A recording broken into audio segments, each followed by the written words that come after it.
Hello नमस्कार दोस्तों, मैं हूं विवेक कुमार गौतम और आप देख रहे हैं महादेव स्मार्ट क्लासेस। दोस्तों, आज हम इस वीडियो के माध्यम से एक ही बहुत ही महत्वपूर्ण टॉपिक का अध्ययन करेंगे, भारतीय राष्ट्रीय कांग्रेस। इस टॉपिक से सभी प्रतियोगी परीक्षाओं में एक या दो क्वेश्चन निश्चित तौर पर पूछ लिया जाता है। तो आज हम इस चैप्टर के बारे में विस्तृत अध्ययन करेंगे, इसके साथ ही इससे संबंधित महत्वपूर्ण प्रश्नों को देखेंगे।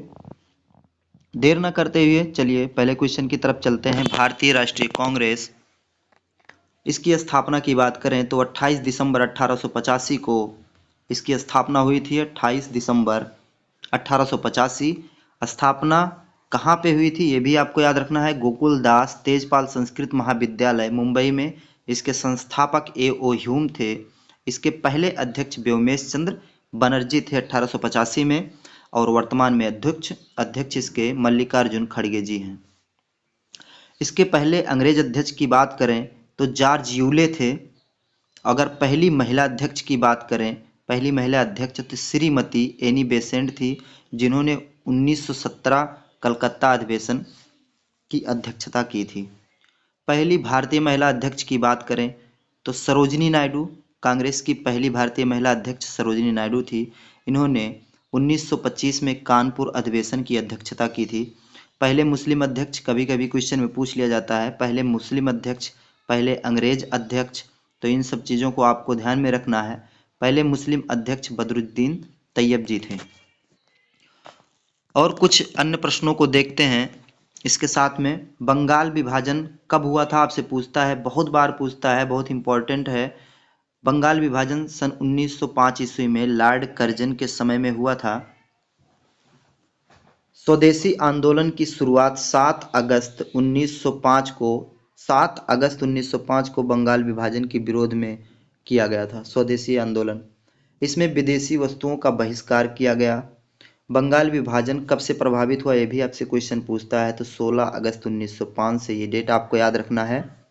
राष्ट्रीय हथकरघा दिवस 7 अगस्त को मनाया जाता है, और 7 अगस्त को भाला फेंक दिवस भी मनाया जाता है। बंगाल विभाजन के समय वायसराय कौन था, तो ये लॉर्ड कर्जन था। मुस्लिम लीग की स्थापना की बात करें, 1906 ईस्वी में मुस्लिम लीग की स्थापना की आगा खां और सलीम उल्लाह खां ने किया था। कांग्रेस का विभाजन कब हुआ था, तो 1907 में सूरत अधिवेशन में कांग्रेस का विभाजन हो गया। कांग्रेस दो गुटों, नरम दल और गरम दल में बट गया था। 1909 में मार्ले मिंटो सुधार आया था। मार्ले मिंटो सुधार मुस्लिम को सांप्रदायिक आधार पर सांप्रदायिक निर्वाचन प्रणाली की शुरुआत की गई थी 1919 में लॉर्ड मिंटो के द्वारा। कलकत्ता अधिवेशन आपसे पूछता है, 1911 में हुआ था। ये बहुत महत्वपूर्ण अधिवेशन है, क्योंकि इसी अधिवेशन में पहली बार राष्ट्रगान जन गण मन को गाया गया था। अगर बात करें 1896 के कलकत्ता अधिवेशन की, ये कलकत्ता अधिवेशन 1911 है। कलकत्ता अधिवेशन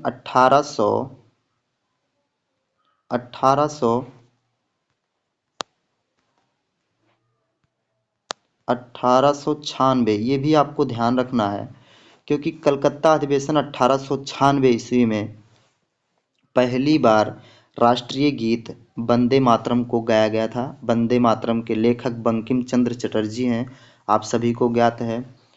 राष्ट्रगान के लेखक गुरुदेव रविंद्रनाथ टैगोर जी हैं, जिन्हें एशिया का पहला साहित्य का नोबेल पुरस्कार 1913 ईस्वी में दिया गया था, जिन्होंने शांति निकेतन की स्थापना की थी, गुरुदेव रविंद्रनाथ टैगोर। महात्मा गांधी भारत कब वापस आए, कहाँ से वापस आए, तो दक्षिण अफ्रीका से भारत कब वापस आए, 9 अगस्त 1915 में। सॉरी, ये गलत है मंथ, यहाँ पे जनवरी होगा, इसको आप सही कर लीजिएगा। 9 जनवरी 1915 में भारत वापस आए थे दक्षिण अफ्रीका से, और 9 जनवरी को प्रत्येक साल प्रवासी भारतीय दिवस मनाया जाता है। होम रूल लीग की स्थापना 1916 में एनी बेसेंट और बाल गंगाधर तिलक के द्वारा किया गया था। आपसे अगर पूछे कि थियोसॉफिकल सोसाइटी की स्थापना किसने की थी, कब की थी? तो 1875 में मैडम HP ब्लावात्स्की और कर्नल MS ओकाल्ट ने की थी थियोसॉफिकल सोसाइटी की स्थापना, ये भी आपको याद रखना है। लखनऊ पैक्ट, जिसे लखनऊ अधिवेशन कहते हैं, ये 1916 में हुआ था। 1916 में इस अधिवेशन की अध्यक्षता अंबिका चरण मजूमदार ने किया था। इस अधिवेशन में कांग्रेस और मुस्लिम लीग में समझौता हुआ। कांग्रेस का स्थापना 1885, मुस्लिम लीग की स्थापना कब हुआ था? 1906 ईस्वी में। तो आपको ये भी याद रखना है। और इसी अधिवेशन में कांग्रेस के नरम दल और गरम दल एक हो गए, आपस में मिल गए, इनमें समझौता हो गया। ये अलग कब हुए थे? तो कांग्रेस के 1907 के सूरत अधिवेशन में कांग्रेस दो गुटों में बट गया था, हमने भी बताया है। तो 1907 में तो कांग्रेस का विभाजन हुआ, कांग्रेस दो गुटों में, नरम दल और गरम दल में बट गया। लेकिन 1916 में लखनऊ अधिवेशन में वापस से नरम दल और गरम दल एक हो गए। रॉलेट एक्ट 1919 लॉर्ड चेम्सफोर्ड के समय में आया था। इसे काला कानून कहते हैं। बिना अपील, बिना दलील का कानून, बिना वकील। तो इसको याद रखना है। रॉलेट एक्ट 1919 में हुआ था। और 1919 में और क्या हुआ था? जलियांवाला बाग हत्याकांड 13 अप्रैल 1919 को हुआ था अमृतसर पंजाब में। जो निहत्थी भीड़ पर शांतिपूर्वक सभा कर रहे थे, उन पर जनरल डायर के आदेश से अंधाधुंध गोलियां चला दी गई थी। इसकी जांच के लिए हंटर कमीशन का गठन किया गया था, ये भी आपको ध्यान रखना है। जलियांवाला बाग हत्याकांड के बाद रविंद्रनाथ टैगोर ने नाइटहुड की उपाधि त्याग दी थी अपनी। आपसे क्वेश्चन पूछेगा कि रविंद्रनाथ टैगोर ने अपनी नाइटहुड की उपाधि कब त्यागी? तो जलियांवाला बाग हत्याकांड 13 अप्रैल 1919 के बाद। जलियांवाला बाग नरसंहार के समय भारत के वायसराय लॉर्ड चेम्सफोर्ड, अभी हमने बताया 1919 में लॉर्ड चेम्सफोर्ड थे। खिलाफत आंदोलन 1919 में अली बंधु के द्वारा शुरू किया गया था। 1920 में नागपुर अधिवेशन अध्यक्ष विजय राघवाचार्य थे। इस अधिवेशन में असहयोग आंदोलन का प्रस्ताव पास हुआ था। वेरी वेरी इंपॉर्टेंट है, इसको याद रखना है। असहयोग आंदोलन की शुरुआत 1 अगस्त 1920 से हुई थी, महात्मा गांधी के द्वारा इसको शुरू किया गया था। महात्मा गांधी से संबंधित कुछ सवालों को देखते हैं। महात्मा गांधी का पहला सत्याग्रह चंपारण सत्याग्रह 1917 में हुआ था, जो नील की खेती को लेकर था। 1917 में बिहार में हुआ था। चौरा चौरी कांड 4 फरवरी, कभी कभी 5 फरवरी भी दे देता है, तो 5 फरवरी 1922 गोरखपुर उत्तर प्रदेश में चौरी चौरा जगह है, वहाँ पे हुआ था। इसको याद रखना है। चौरी चौरा कांड जब हुआ था 1922 में, इसके बाद ही महात्मा गांधी ने अपनी असहयोग आंदोलन को वापस ले लिया था। और इस घटना के बाद उन्होंने कैसरे हिंद की उपाधि त्याग दी थी। स्वराज पार्टी की स्थापना की बात करें तो 1923 में चितरंजन दास, CR दास और मोतीलाल नेहरू ने 1923 में स्वराज पार्टी की स्थापना की थी। हिंदुस्तान रिपब्लिकन एसोसिएशन की स्थापना 1924 में सत्येंद्र नाथ सान्याल ने की थी। ये बहुत ही इम्पोर्टेंट एक बुक है, बंदी जीवन, इसे क्रांतिकारियों की बाइबिल कहा जाता है। इसकी रचना सत्येंद्र नाथ सान्याल ने की थी। हिंदुस्तान रिपब्लिकन एसोसिएशन का नाम 1928 में बदलकर हिंदुस्तान सोशलिस्ट रिपब्लिक एसोसिएशन किया गया। काकोरी ट्रेन एक्शन 9 अगस्त 1925 को लखनऊ में हुआ था। साइमन कमीशन का गठन 1927 में हुआ था। और साइमन कमीशन भारत कब आया? तो 1928 में। नेहरू रिपोर्ट 1928 में मोतीलाल नेहरू ने पेश किया था। बारदोली सत्याग्रह इम्पॉर्टेंट है, 1928 में सरदार वल्लभ भाई पटेल के नेतृत्व में हुआ था। इसी सत्याग्रह में जो इस सत्याग्रह की महिलाएं थी, बारदोली सत्याग्रह की महिलाएं थी, इन्होंने वल्लभ भाई पटेल को सरदार की उपाधि दी थी, सरदार की उपाधि दी थी। लाहौर षड्यंत्र केस में भगत सिंह को 23 मार्च 1931 को फांसी दी गई।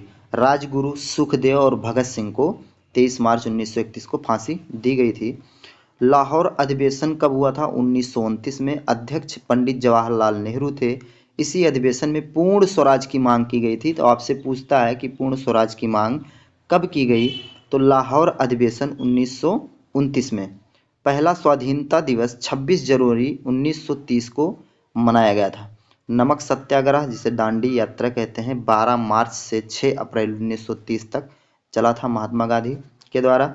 सविनय अवज्ञा आंदोलन 1930 में हुआ था। प्रथम गोलमेज सम्मेलन 12 नवंबर 1930, द्वितीय गोलमेज सम्मेलन 1931, तृतीय गोलमेज सम्मेलन 1932। तो ये भी आपको याद रखना है। गांधी इरविन समझौता 5 मार्च 1931 को हुआ था। इम्पॉर्टेंट है ये, गांधी इरविन समझौता 5 मार्च 1931। दूसरा गोलमेज सम्मेलन 1932, इसमें कांग्रेस की तरफ से महात्मा गांधी ने भाग लिया था। आपसे क्वेश्चन पूछता है कि किस गोलमेज सम्मेलन में महात्मा गांधी ने भाग लिया था? तो दूसरे गोलमेज सम्मेलन में 1932 में कांग्रेस की तरफ से महात्मा गांधी ने भाग लिया था। नेक्स्ट क्वेश्चन देखते हैं। कम्युनल अवार्ड सांप्रदायिक पंचायत 1932 में हुआ था। मैकडोनाल्ड के द्वारा शुरू किया गया था। पूना पैक्ट बहुत ही इंपॉर्टेंट है, very very important. Poona pact 24 सितंबर, डेट याद रखना, 24 सितंबर 1932 महात्मा गांधी और बाबा साहेब डॉक्टर भीमराव अम्बेडकर के बीच हुआ था। यरवदा जेल में, पुणे के यरवदा जेल में ये समझौता हुआ था। तीसरा गोलमेज सम्मेलन 1932, अभी हमने बताया 1930, 31, 32। पहला गोलमेज सम्मेलन 1930, दूसरा गोलमेज सम्मेलन 1931, तीसरा गोलमेज सम्मेलन 1932। ये आपको याद रखना है। तीनों गोलमेज सम्मेलन में भाग लेने वाले भारतीय बाबा साहेब डॉक्टर भीमराव अम्बेडकर थे, जिन्होंने तीनों गोलमेज सम्मेलनों में भाग लिया था। नेक्स्ट क्वेश्चन देखते हैं। फॉरवर्ड ब्लॉक की स्थापना, क्वेश्चन बहुत बार पूछता है, 1939 में सुभाष चंद्र बोस के द्वारा किया गया था। मुक्ति दिवस 22 दिसंबर 1939 में मुक्ति दिवस मनाया गया था। एक क्वेश्चन और सुभाष चंद्र बोस से संबंधित, 1938 में इन्होंने हरिपुरा अधिवेशन की अध्यक्षता की थी। हरिपुरा अधिवेशन की अध्यक्षता 1938 में। 1939 में फॉरवर्ड ब्लॉक की स्थापना की थी। इंडियन स्ट्रगल पुस्तक इन्हीं की है। और हर साल 23 जनवरी को पराक्रम दिवस